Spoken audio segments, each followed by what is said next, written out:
Assalamu Walaikum. Hello friends, how are you? Welcome back to my another video. In this video, I am going to show you how to type on a path in Adobe InDesign. Let's get started. At first, you have to open your InDesign software. Now you want to type on a path. At first, create a path. Go to the tool section, select the pen tool. Now I am draw a path using this pen tool. Then select the move tool. Then select the path and go to the type tool drop down menu and choose type on a path tool option. Then write anything.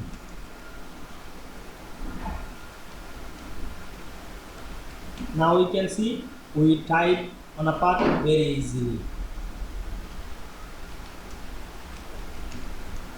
You can increase the font size or decrease this.